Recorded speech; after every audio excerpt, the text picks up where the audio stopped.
All right, let's dive in. Today, we are going to build the absolute perfect home for one of the most wonderful pets on the planet, the guinea pig. We're not just talking basics here. We're going to combine the official animal welfare rules with tons of real-world wisdom from rescues and owners who've been doing this for years. The goal? To create a space where your piggy doesn't just live, but actually thrives. Let's build them the palace they totally deserve. First things first, we've got to get our mindset right. This isn't just about putting together a cute cage. Laws, like the one quoted here, officially recognize that these little guys are sentient. They have feelings. They perceive their world. So giving them a proper home isn't just a nice little hobby, it's actually our ethical and legal duty to make sure they're doing well, both physically and mentally. So how do we actually do that?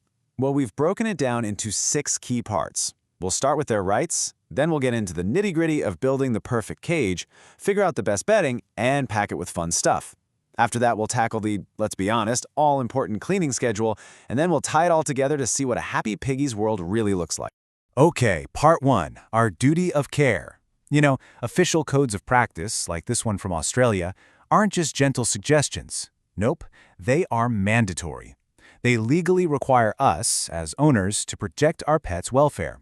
And that means making sure they're not just healthy, but that they also feel safe and aren't living in fear or distress.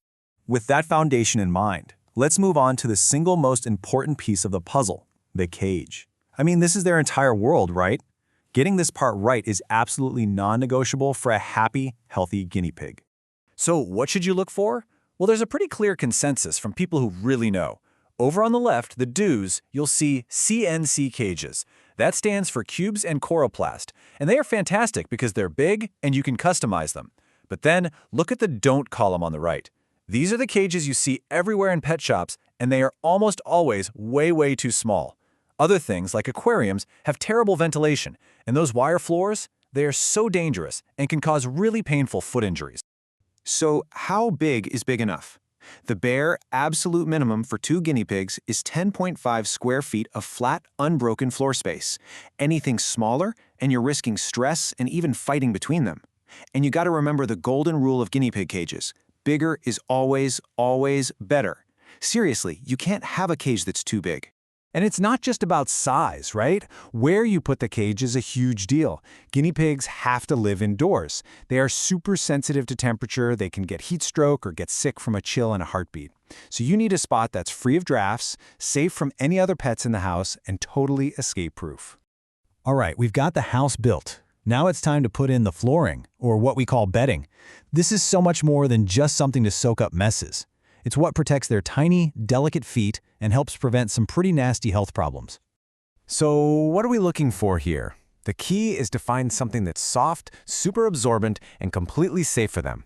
So what's the best material to cushion their feet, keep them dry, and not mess with their respiratory system? Let's take a look at the options. Okay, this table breaks down the most common choices. Fleece liners are a huge fan favorite. They're incredibly soft, you can reuse them, and they save you a ton of money over time. The catch? You have to do daily spot cleaning and a full wash every week. Then you have disposable options like paper, hemp, or aspen. They're great at absorbing for sure, but man, that yearly cost can really add up, and you have to be careful to find brands that aren't super dusty. And now for the things you should never use. These are the hard no's.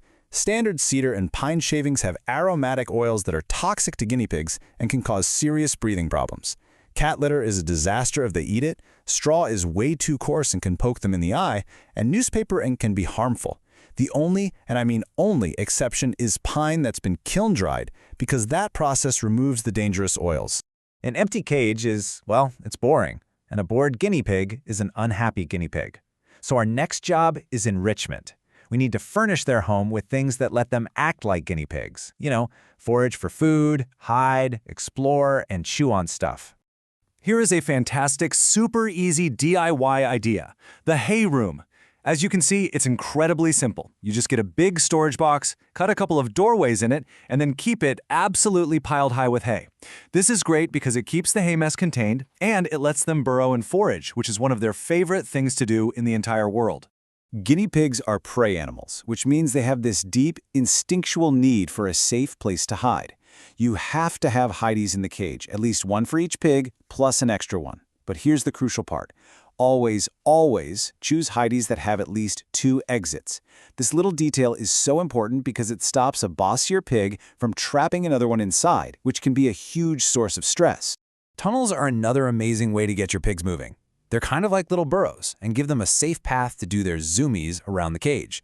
Just make sure you get ones made from natural stuff they can safely chew on, like willow, seagrass, or even just a plain old cardboard tube. To really round out their world, you can add things like fleece forests. They're basically just strips of fleece hanging down that give them cover without taking up floor space. And please, don't forget chew toys. A guinea pig's teeth never stop growing, so giving them safe woods like apple twigs is absolutely essential for keeping their teeth healthy.